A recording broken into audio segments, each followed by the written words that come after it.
And hello again, friends. I'm Covenant Ironface, and this is my partner, Dreadmill Chris of Team No. Tonight, we went to go see Allegiant, the third in the Divergence series. I feel like we've had a little bit more than an off break because I feel like it's been a while since we did this.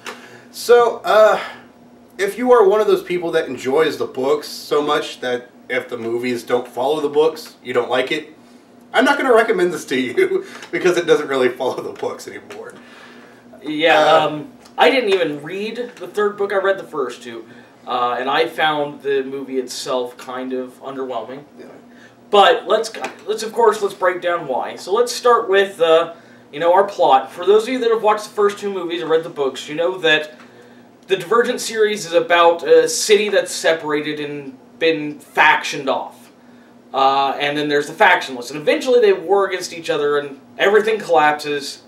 And the factionless rise to power and overthrow the others. And that's about where we pick up. The old factions are destroyed, but the old leaders of those factions still have pushed themselves in charge. And through a small series of events, there's a new division between the factionless and what's now called the Allegiant. And so the city is divided once again.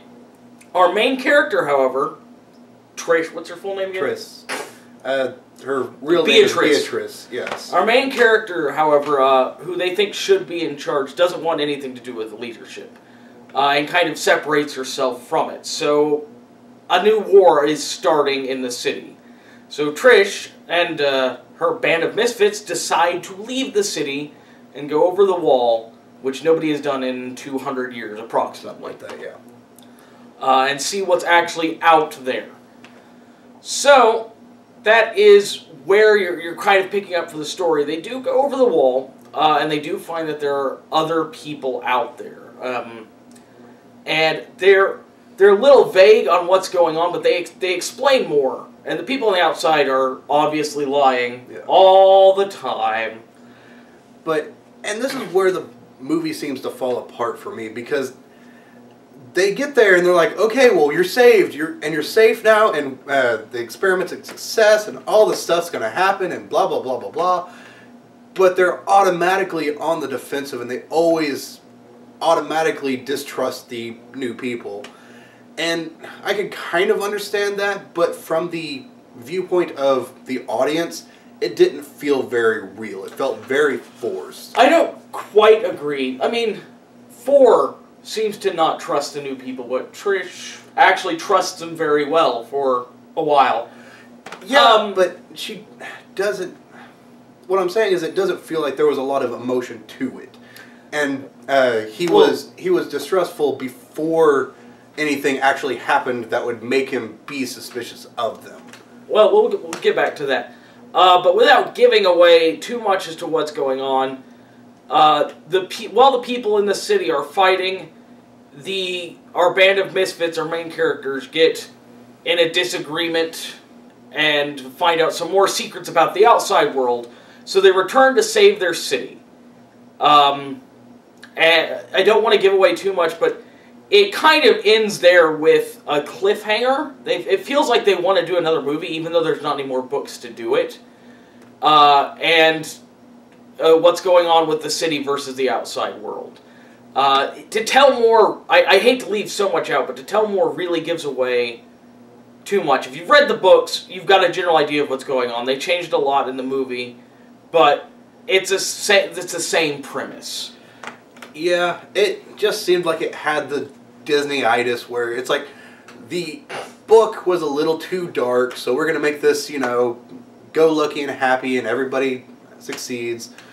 But for the characters themselves, I don't feel any of these characters. I don't care what happens to any of these characters. After 3 movies, I still don't care. The most believable character was Peter, the asshole. Yes, the weasel. And Peter was a little deeper in the books. I hate to keep comparing him to the books, but I really need to. Peter in the books actually regretted being a weasel. In this movie, not really. He doesn't care. He's going to weasel my way out of another one. Weasley, Weasley, Weasley.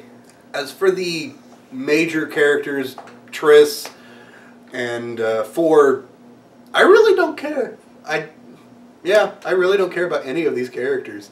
The side characters, the main factions, I guess, leaders would be the only people that were. Well, really there's more. There's Matthew B. I don't think I ever caught his last name. Yeah, they didn't actually explain a lot about him, did they? No, they didn't explain anything. He really is. That is one character I wish they explained more, and because he's kind of like, without ruining anything, he becomes a good ally. I'm the inside man, but they don't explain what his motivation is. Why? No reason at all. Just I'm gonna help you. Yeah, and the other chick, it's like, oh, by the way, not everybody hates you or is on their side. Somebody, more people hate David. Why? Why do you hate David? Please explain. Did he do something to you? In fact, there wasn't even a scene with those two characters, David and that other chick, in it. They never talked to each other. And she was just like, no, I don't like him. I mean, why? I can kind of piece together why, because of the things that they were doing. But at the same time, it just, again, felt really forced, and I just didn't care. All the characters overall seemed muted. Main and sub-characters. Like, the main characters here, I would feel were like sub-characters for another movie.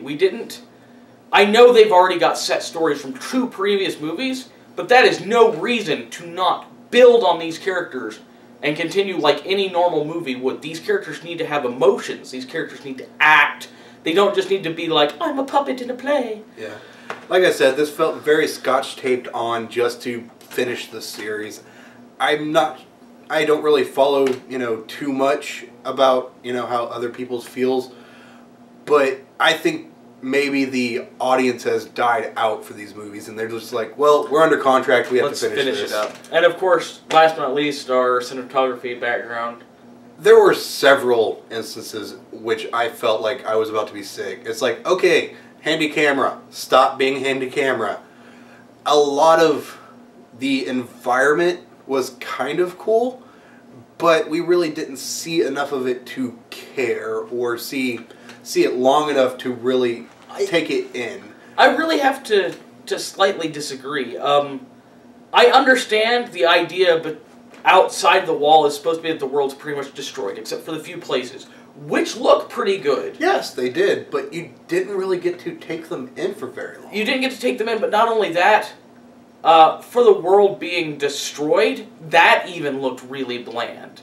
I mean, Chicago is destroyed, it's bland. And the outside is even more bland. There's like a fallen satellite in the background. Yeah, that's it. That is. I almost felt like we were on Tatooine at one point, except for the radioactive parts. But yeah, well, it really looked like it. It looked like the Death Star was over here in the background. For a world that's supposed to be futuristic and then destroyed, there was nothing there. I mean, the time frame, they never gave an actual year, but this has to be at least 300 years in the future. They said it was like 200 years. Well, no, it's 200 years since the experiment started, which already started hundreds of years after the genetics started. So it has to be at least 300, 400 years in the future. Yet, if you destroyed that, even if it was destroyed, there would be remnants of that. There literally is like 3 structures in the wasteland that you see in every shot. A fallen satellite, some random fucking building, and I don't know what else that other thing was. And that's it. That's the only thing on this backdrop. And you never get to them. You just see them in the background. Like I was saying, you really don't get to feel the environment. You don't. I mean, the sci-fi, it's like, oh, look, technology this, technology that, but you just don't get to feel with it. The best way to put it is, some of the effects were actually kind of cool the way they did them, but they focused only on those, and the colors, the sounds, the environment, everything else felt bland and muted. Even for a destroyed world. In your destroyed city, I can understand, we've got basically an urban concrete environment. But we talked about this in Mad Max, where it was, it's desert, so it must be apocalyptic. It's like, no. But there's nothing in the desert. We don't see But it's red desert this time. Oh, and the sky bled. But anyways, as I was saying, you do get to see these 2 cities. They look amazing at a distance. And we immediately zoom in and we're like, let's go on into the inside. And you're back to these dull, muted colors. There's nothing impressive. The pods where they're sitting, where they're investigating everything and doing surveillance, the pod itself looked pretty cool. I liked that surveillance. They're like, hey, look, I can see whatever I want. But the rest of the supposedly advanced city is just urban, concrete, ugly, no art, no design, nothing. Which is kind of why the characters seem very muted as well, because they're like, yay, look, this is amazing. But you don't, yeah, but you don't seem very excited. You finally find people outside the wall and you don't care. It's like, oh, yay, we're saved. And overall, yeah. I think overall the whole thing just seemed like to be a lack of emotion in all aspects. And so, as we've ranted enough, you can obviously tell I really can't recommend this movie because of that. There were some good parts, but you have nothing to pull the audience in anymore. The previous movie I enjoyed. I actually did. It wasn't on my top list, but it was good. But this, it just is like, let's just tie it up. Yeah. I have to agree with that. I can't recommend this one. It really feels like they just threw it together to end it. And yet they left it at a cliffhanger. They left it at a cliffhanger. That was pretty funny. But, yeah, so that's our opinion. We can't really recommend this. I have to go for a thumbs down. If you're a collectionist and you want to see how it compares to the book or something, at least wait for it to come to DVD. Pick it up at Redbox. You'll be thankful that you didn't go spend the money to see it in theater. Yeah, we saw it. We saw it in the director's suite, the most expensive seats in the house. At least it reclined. Yeah. Oh, those recliners are awesome. What's next on our list though is Batman versus Superman. Yep. A lot of people are waiting for that movie. So we will, of course, be right back here after checking that out. But of course, if you want to hear more about our wonderful rants, you like button to keep us going. Subscribe to check out all the other videos. And we hope to see you guys next time. See ya.